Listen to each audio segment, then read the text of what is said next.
Now, let's imagine we are hopping on a plane to the country of Valeristan. Don't worry, I got your visa, I got your business class seats.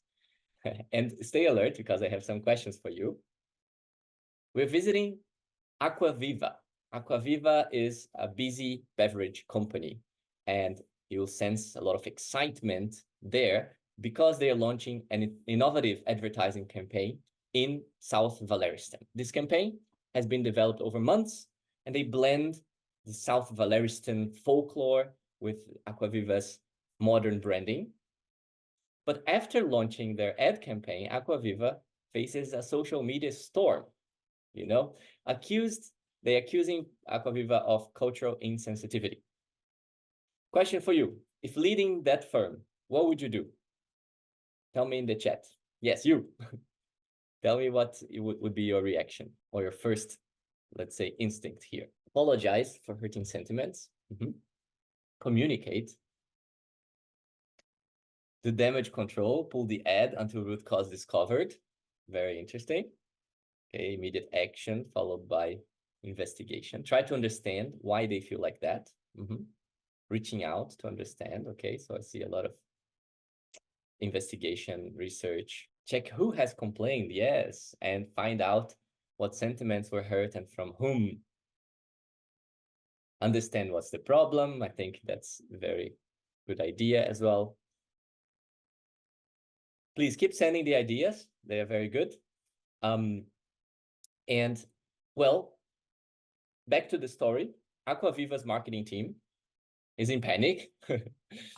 And they are debating whether to withdraw the campaign due to the risk of the severe brand damage, right? But an experienced consultant, Isabella, an ex-strategy consultant,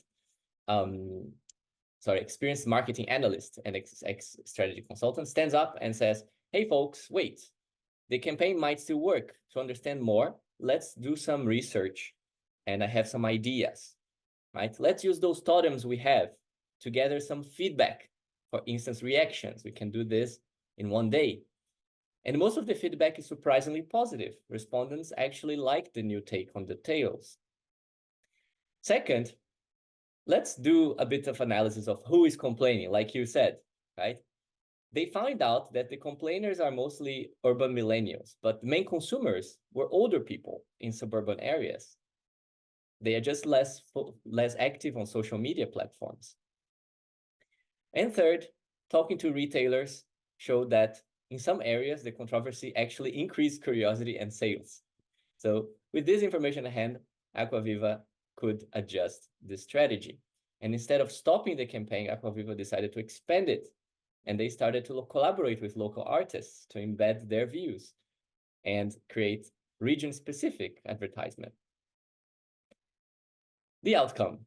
So AcquaViva not only grew in the South Valeristan market, but they also set new standards for brand adaptability and cultural collaboration.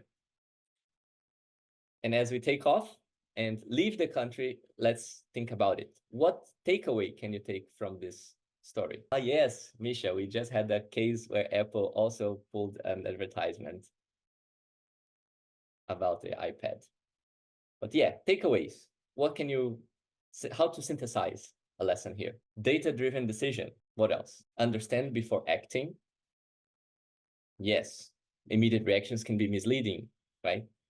Break down the issues, categorize and isolate whenever possible. Great. Yes. Anyone else? It's an opportunity to practice synthesis, right? In just a few words. Bad news is not always bad news. Yeah. Understand before to understand. Didn't get this one. Don't panic. Research before you place the ad. Of course, yes. Maybe you can do it preemptively, right? Prevent before, like, not remediate. Proactive engagement. Not every complaint is a direction. Yeah, the cliche of turning opportunity to problem into opportunity. Great. Understand to be understood. Okay, very good. So I agree with all of you, what you said, right? So success often comes from problem solving, a calm, methodical approach with focus on data, on facts, and avoid preventing jumping to solutions, right, or to conclusions.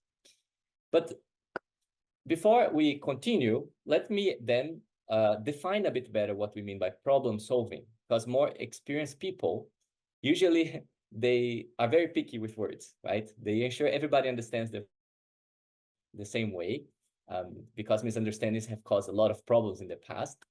And junior people, maybe they assume that everybody has the same dictionary, and often they get into trouble for that. But let's define first what we mean by problem solving. We mean a skill set, right, to handle complex issues, right? It is for complexity, for uncertainty, from non-routine. Non-routine doesn't mean infrequent, okay? Depending on your job, this might be very common daily tasks, right? For instance, routine tasks could be like handling a customer complaint, a very common thing, or deciding like how to arrange the office. You might need not problem-solving method for that. But for solving mysteries, like why customers are leaving, or managing big changes, for instance, let's change the employee benefits or something big about our product, maybe you require and you should use problem-solving skills. Okay, that's what we mean here by problem solving.